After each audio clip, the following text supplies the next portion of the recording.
When it comes to the world of British boxing, few names evoke as much respect as Christopher Eubank.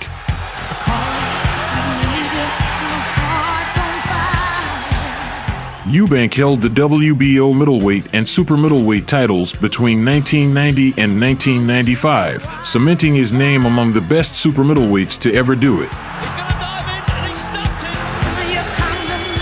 It was not just his exceptional skills inside the boxing ring that made him a legend. It was his eccentric nature inside and outside of it.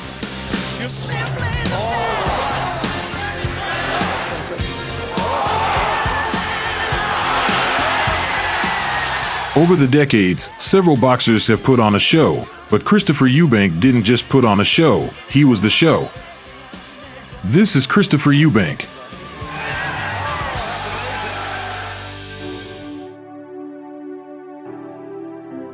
Eubank was born on August 8, 1966, in Dulwich, South London. His childhood was as rough as it could get. Growing up in the tough streets of London, Eubank added more turmoil to his situation by constantly running into trouble. Jamaican family, poor area. His dad worked at Ford's, but tough upbringing. He was constantly in trouble and referred to various kids' homes and stuff like that. Kids' homes, juvenile detentions, going out with gangs, shoplifting, all became a big part of his childhood. I was never a bad boy. I was a rude boy. At the age of 16, Eubank was sent to the United States to live with his mom and 3 older brothers, and it was this particular decision that shaped his future. Eubank was constantly bullied by his brothers, which made him feel he had something to prove. They teased him a lot about his big nose and other aspects of himself, the lisp, etc. He eventually joined a boxing gym and began training. My father said, you go and live with your mother, otherwise you're going to end up going to prison in this country. It's the best thing that happened for me because I was able to get away from influence and started boxing. Eubank started his boxing career in 1985 at the age of 19, though his early fights went largely unnoticed.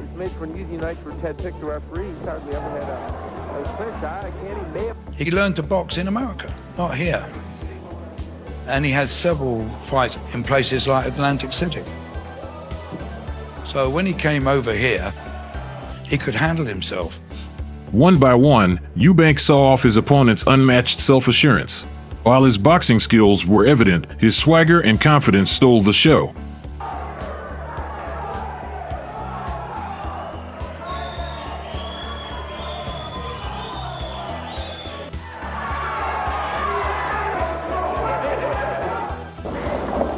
He came into my gym in 1988 and he said to me that he would give me a trial.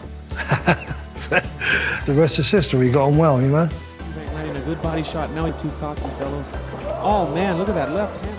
In February 1989, he made brief headlines in defeating Jamaican Anthony Logan in an undercard match to a Nigel Benn headliner.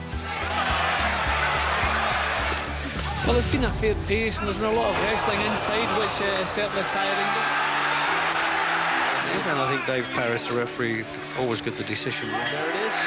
Eubank's whole life has been about getting respect, not just from them, from society.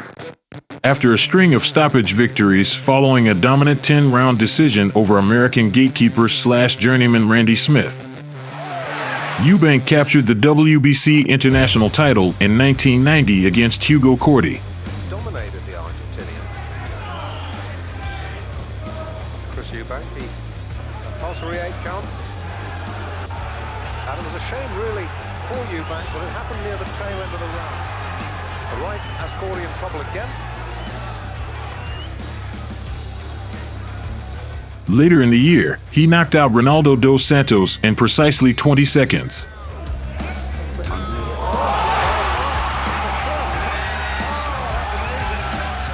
With 24 career wins and 0 losses, Eubank moved into world title contention and would get his first world title shot against another top British competitor, Nigel Benn.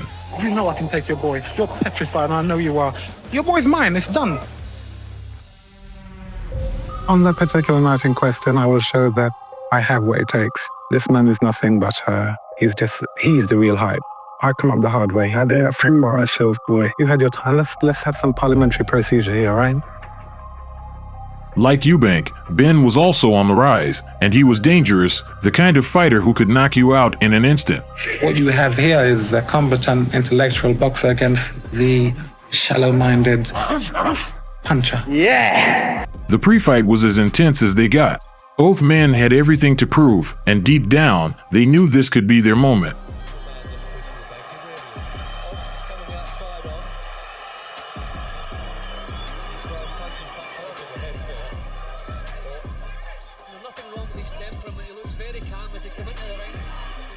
The pace was intense, with heavy shots landing all across the ring.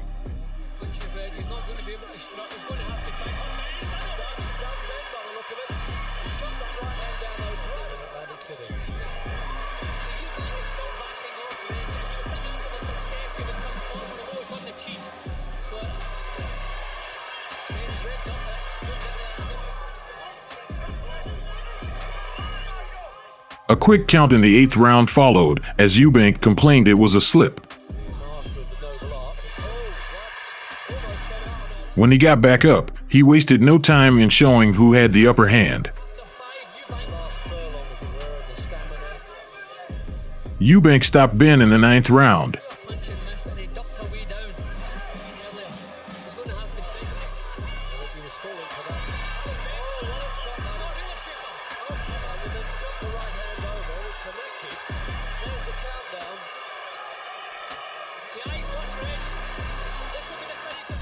He's the hardest puncher I've ever seen. He's the hardest puncher I've ever come up against in my life. I don't know him. I beat him on determination. Karen, I told you I'd do it. Well, I was supposed to do it, but I knew I'd do it. He was good. Well, I told you my chin is cast iron. I told you they couldn't touch it. After this win, his career soared to new heights.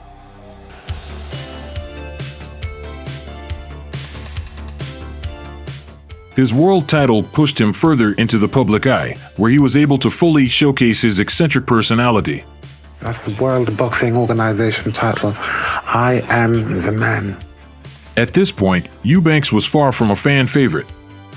Many eagerly awaited the day he'd lose his title and fade from the spotlight. In contrast to the NEC, where the Canadian. This sentiment only intensified when their beloved Michael Watson, the nation's heartthrob, stepped forward to challenge Eubank for his crown.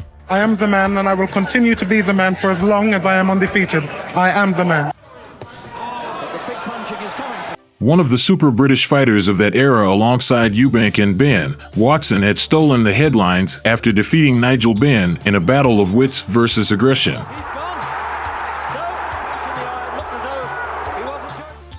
Now, looking to steal the spotlight from Eubank and his WBO title, Watson set his sights on Eubank.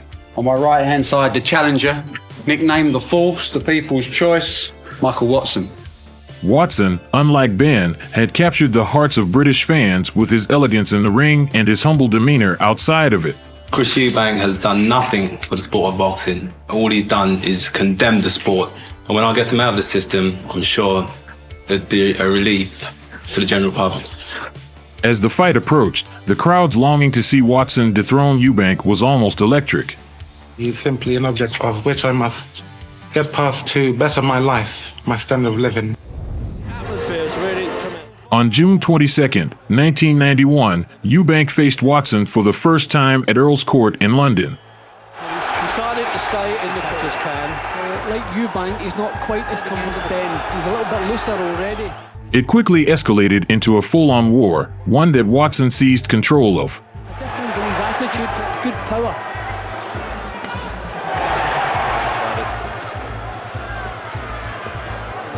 Really, because he certainly has some.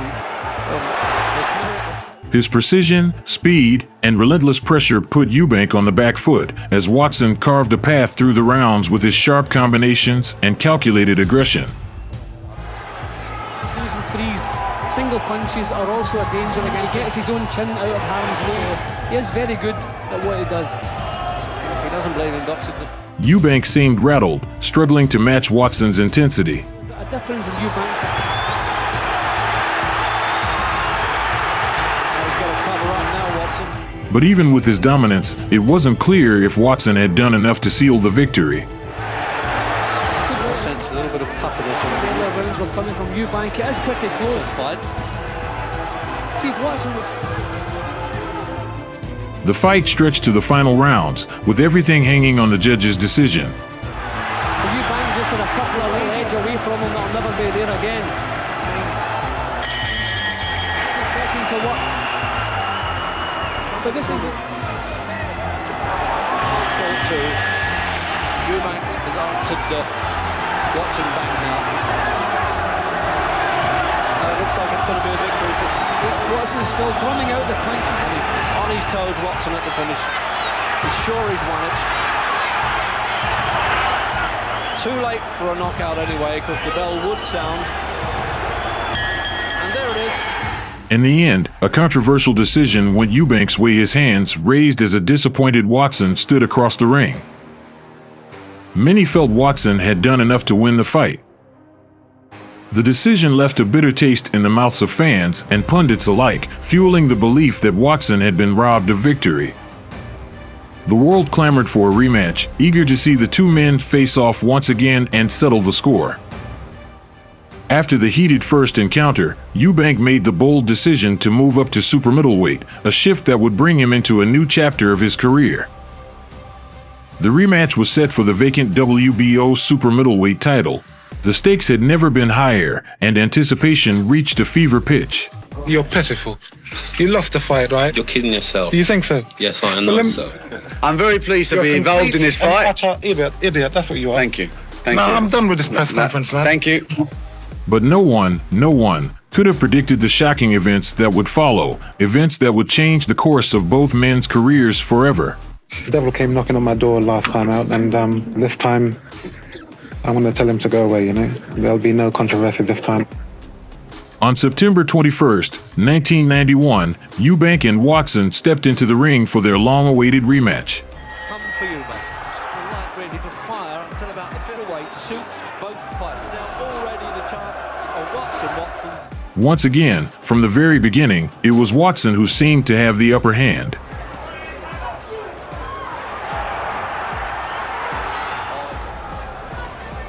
He appeared stronger and quicker, picking up right where he left off in their first encounter. In the third.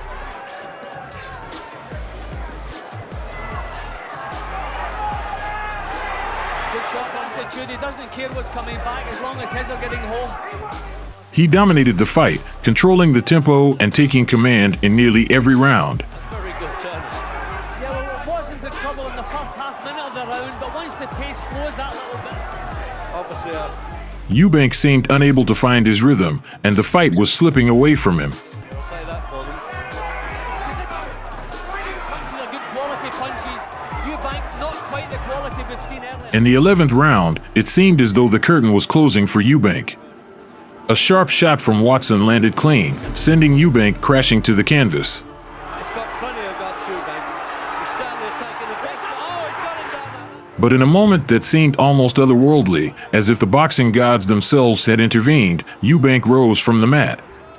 His eyes locked on Watson, and with an explosive burst of energy, he landed a vicious uppercut that stunned his opponent. Thought he would have that under WBO. I'm surprised at that. He's walked in and he's now. But maybe a little bit careless. Eubank threw everything into the one. The round ended, but Watson sat in his corner, dazed and confused, unable to comprehend what had just happened. When the 12th round began, his legs wobbled under him, barely able to hold him up as he staggered toward Eubank. Incredible. He's forcing them. He's forcing them. It was only a matter of time before the referee intervened. 2 minutes to go. Can he hang on now? What a cliffhanger. He's going to dive in and he snapped it. Eubank had done it again. He defeated Watson, this time in dramatic fashion. But as Eubank celebrated in his corner, an eerie silence fell over the arena. Watson had collapsed into a coma. In his corner, and that is really... The boxer Michael Watson is having a further operation after his condition deteriorated this afternoon. He would survive, but the damage had been done. Watson spent more than a year in intensive care, but he never fully recovered, his life and career forever altered by the events of that night. I had to keep my faith and be strong and knowing the monster. I forgave him, and that's sincere. Chris has been forgiven. For Eubank, the fight had taken its toll, not just physically, but mentally. He was never the same fighter after that night. Despite the personal cost, Eubank made the difficult decision to continue his career. He fought on, not out of passion or the desire to prove himself, but because he had no other way to make a living. However, gone was the ruthless finisher who had dominated opponents with knockouts. Instead, Eubank seemed to carry the burden of his past, a shadow of the fighter who had once ruled the ring with unrelenting power. After his second victory over Watson, Eubank successfully defended his title 6 more times, but only managed one stoppage during that streak. Still, he fought on. Of course, you know what everyone wants, don't you? A rematch with Nigel Benn, under the headline, Unfinished Business. Come and fight me. Give the public what they want to see. What happened to Michael, I don't want it to happen to you even more so than me. Because if you are lying there dead after the fight, I'm the one who has to live with that. In 1993, the boxing world buzzed with excitement as the long-anticipated rematch between Eubank and Benn was finally set. Chris, are we going to get this fight on? Nigel has accepted. I accept. I mean, let's do it. Yeah, I mean, I'm here. I'm ready. All right, fans, here we go with the main event of the evening, the rematch. It was a clash that promised fireworks, reigniting the rivalry that had left fans hungry for more. The close flip punches a little bit.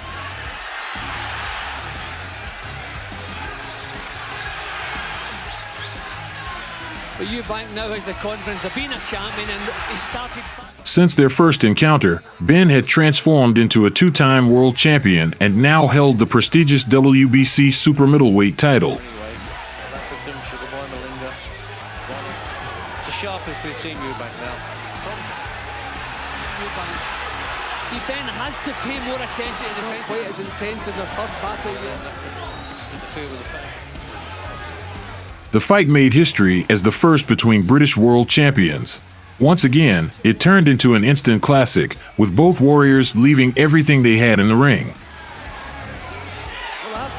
So the replay is being forced to trade.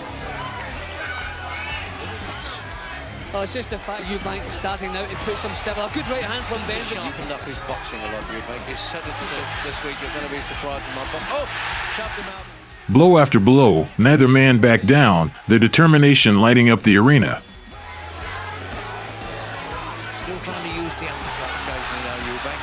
This has looked a very exciting fight. He's talking to Benn too, you notice that? He's managing to keep below them.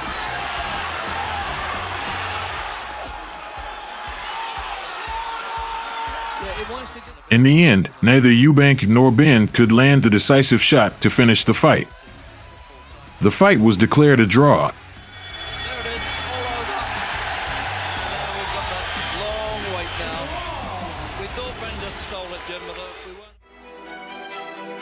Following the Benn fight, Eubank went on to defeat Graziano Raccogiani of Germany, the undefeated former IBF super-middleweight title holder.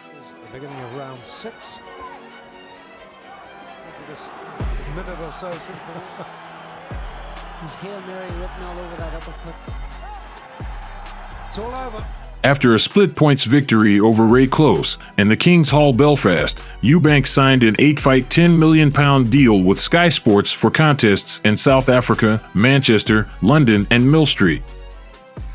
Eubank made 5 further successful defenses, beating British world title contenders Henry Wharton and Sam Story, as well as unbeaten Dan Shammer by the American nobody'd ever heard of. Eubank and Mauricio Amaral Costa.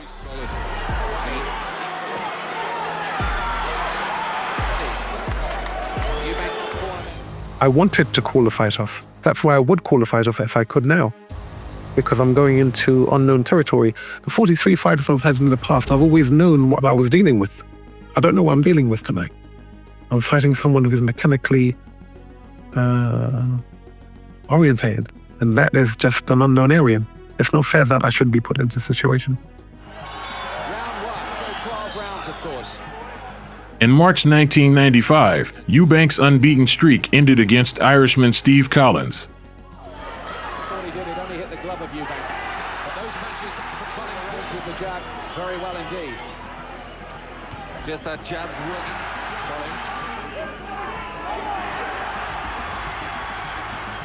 Immune to Eubank's mind games and armed with relentless determination, Collins controlled the fight. Collins usually got out of the way of it.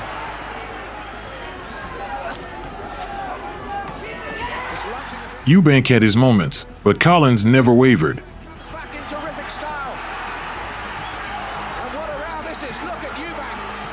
And this is 15th defense, and the right hand's got Collins. The right hand's got... And he packs Nigel Benn in their famous fight in Birmingham. And Collins shows no signs. Eubank has to do something special. He's got to pull a big one out, and he's trying with that right hand. Really sensational performance tonight. Oh, down goes Eubank again, and this is going to be a cliffhanger. He's surely going to the judges.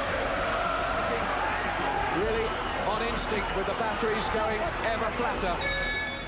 After 12 rounds, Collins was the new WBO super-middleweight champion. In life, we win and lose. We live and learn. That fight, I wouldn't change the result for anything. That's made me a complete man, a complete person, a complete business person.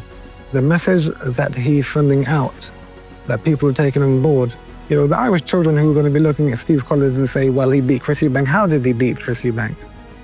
What tactics did he use? Did he use the correct and fair ones? Did he play by the rules? And the fact that he didn't.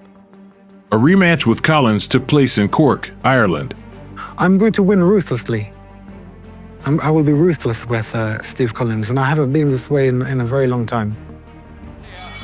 Let's have a look. Oh, tried to hit him with the right hand straight away. So much talk from Steve Collins. And now he is starting to get through. So there's the change in the plot. But he has taken a few punches.